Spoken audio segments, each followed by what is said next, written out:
Why did Nigel Benn, Chris Eubank 3 never happen?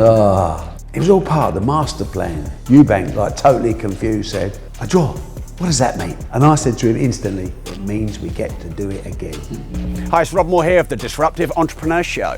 So I'm talking to Barry Hearn, founder of Matchroom, one of the biggest sports promoters in the world. And in this revealing interview, Barry Hearn reveals exactly why Chris Eubank, Nigel Benn 3 never happened, and his dismay and regret. But first, don't do anything except like this video, subscribe to the channel and hit the notification bell. Why did Nigel Benn, Chris Eubank 3 never happen? Desire. Do you know that's probably the worst thing in my... No, Michael Watson injury was the worst thing in my boxing career, if you want to call it that. But not doing Benn Eubank 3 would be second. I mean, it was all part of the master plan to happen. So Eubank Benn 1 was a pivotal changing point in my life. I fancied we were going to win, and we did, and it gave me a superstar who was loyal, and we could progress our mutual careers. It was very successful.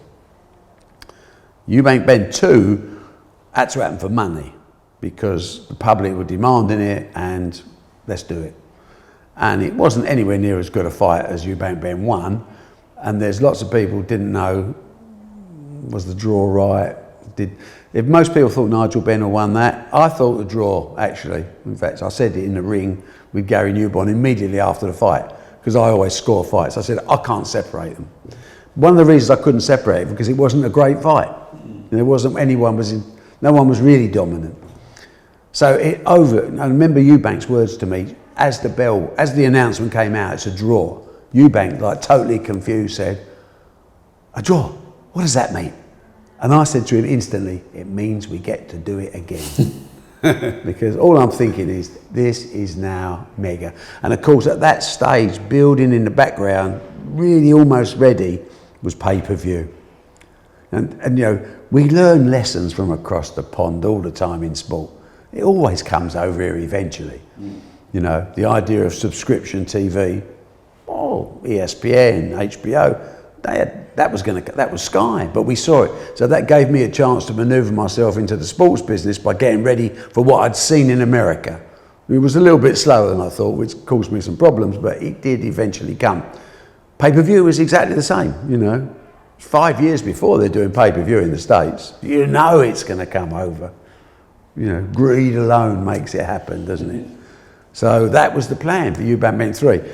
The issue there was, I'd taken a partner in Eubank Benn 2, and that partner's name was Don King.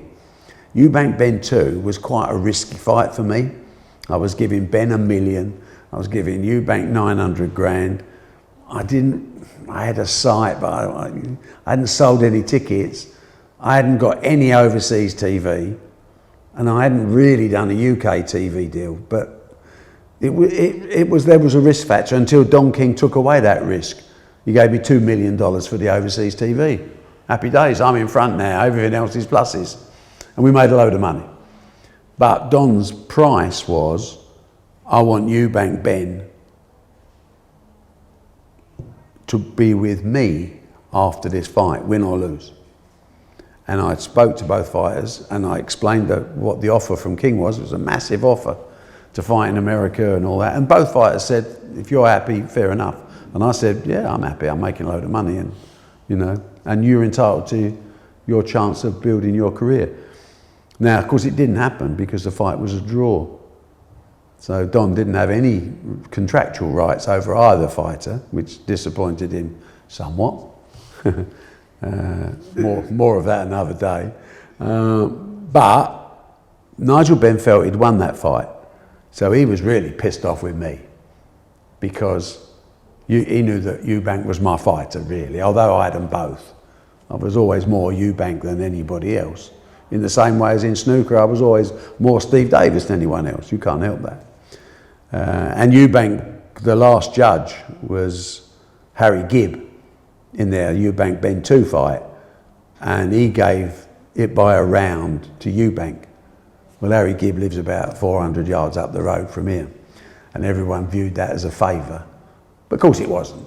Harry Gibb just scored it as he saw it, he said, hopefully. But Benn was pissed.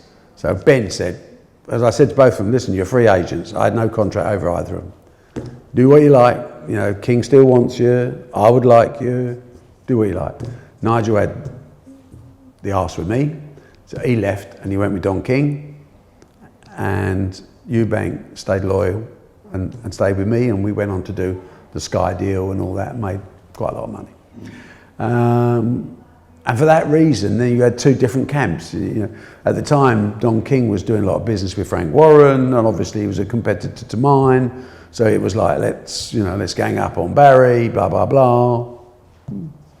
They lost, not a problem. But it was impossible to do the fight because you couldn't get them together. Common sense, you know. Has the world changed that much? You know, I'm looking at Tyson Fury and AJ and the fact that Eddie was driving the deal.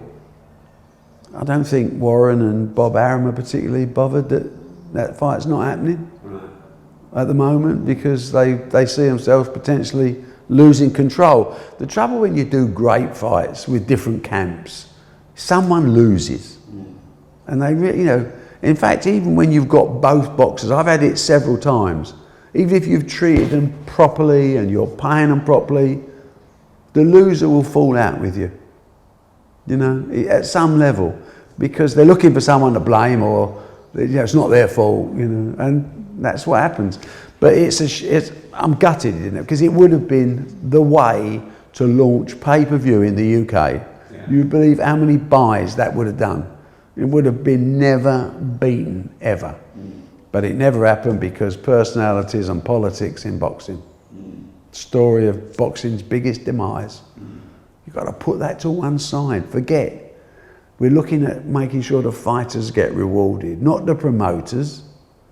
Just make the fights the fans want to see and pay the boxers the right amount of money. If you're a good operator, there's still a profit in it for you, but don't be greedy. If you'd love exclusive interviews, the greatest sports people and business owners and disruptors on the planet, then make sure you subscribe to my podcast, The Disruptive Entrepreneur. So it's available on all podcast platforms and there's a link in the description.